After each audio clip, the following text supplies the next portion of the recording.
After knowing everything about use context, let's start to set up and use the use context. Firstly, we need to create by at the latest and your app name, state, okay, and after that, wait for a few seconds. You need to choose React and JavaScript. After that, no, yes, okay, yes. Create a directory, name is state. Let's create one components folder where there is child.csx, and after that let's create another folder, context. Here let's make two user context.csx, and we need to have create another file name is user provider, okay. अनि त्यसपछि के भने त English छाडिरहेको छु मैले, sorry for that. Firstly चाहिँ हामीले के गर्नुपर्ने हुन्छ भने क्रिएट गर्नुपर्ने हुन्छ. क्रिएट गर्नको लागि क्रिएट कन्टेक्स्ट भन्ने युज गर्नुपर्ने हुन्छ. Export const user context equals to create context. यसलाई एक्सपोर्ट हामीले गरेका छौँ. अब हामीले कता गएर राख्ने त भन्दाखेरि प्रोभाइडरमा गएर राखिदिने.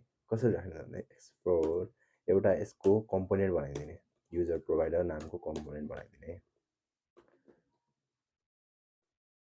अनि त्यहाँभित्र एउटा चिल्ड्रेन भन्ने एउटा प्रोब हालिदिने होइन, पठाइदिने. एन्ड आफ्टर द्याट यहाँभित्र चाहिँ के हुन्छ भन्दाखेरि चाहिँ हामीले सिम्पल रिटर्न गरिदिउँ. अहिलेको लागि चाहिँ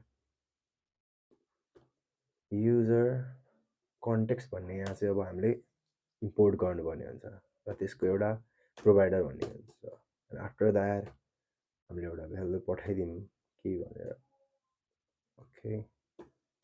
र यो बिचमा चाहिँ चिल्ड्रेन हुन्छ. चिल्ड्रेन चाहिँ के हो भन्दाखेरि लाइक त्यो सबै कम्पोनेन्ट हुन् होइन, जसले चाहिँ डेटा लिन चाहन्छन् त्यही कम्पोनेन्टहरूलाई नै चिल्ड्रेनको रूपमा लिइन्छ यहाँ चाहिँ. अब हामीले कन्स्ट सिम्पल एउटा युजर भन्ने लियौँ. त्यहाँ चाहिँ के भयो भने चाहिँ युजर भने आफै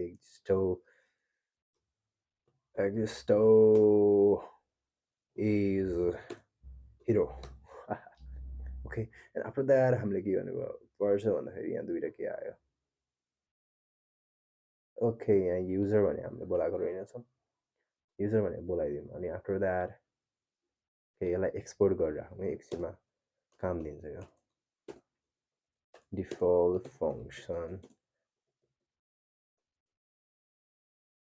चाइल्ड भनेर है. यस्तै हुन्छ कि यो लाइक चिजहरू राख्नु हुँदैन कि यो आफूले सिक्नै मजाले पाइँदैन. त्यो चिजहरू राख्यो भने जस्तै अब नाउ हामीले के गर्ने त, अब के गर्ने त भन्ने मेरो साथीको प्रोजेक्ट थियो. अनि उसले बनाइदिइ गयो. आफ्टर द्याट ओके S1मा राख्ने के भयो यार, हावा चल्दैछ सिरिरी आँखै के बनेर. के लेख्दा हामी S1 जे पाए त्यही. अनि आफ्टर द्याट अब हामीले के गर्ने भन्दाखेरि चाहिँ चाइल्डको लागि अघि हामीले बनाएको थियौँ युजर प्रोभाइडर भन्ने एउटा के हो, एउटा फङ्सन, एउटा कम्पोनेन्ट बनाएको थियौँ है. अनि एउटा कम्पोनेन्टभित्र अब के राख्ने, चाइल्ड. अब के गर्न सक्छ त भन्दाखेरि यहाँ हामीले यो छ नि, यो एक्जिस्टो इज हियर भन्ने अब यसले युज गर्न पाउँछ. कसरी युज गर्छ त भन्दाखेरि लाइक अब हामी child.jsx भन्ने फाइलमा आउँछौँ र हामीले कसरी चाहिँ त्यो अहिलेको कन्टेक्स्ट युज गर्न सक्छ भन्दाखेरि कन्स्ट युजर अथवा युजर हिरो खै इक्वल्स टु युज कन्टेक्स्ट भन्ने हामीले इम्पोर्ट गर्छौँ र अहिलेको युजर कन्टेक्स्ट भन्ने पनि इम्पोर्ट गर्छौँ.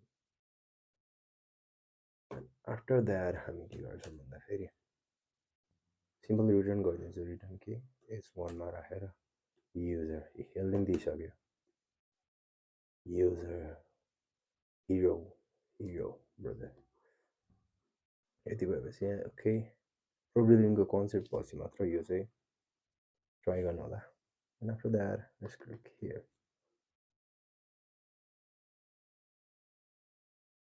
zip by the existo is hero okay he is thank you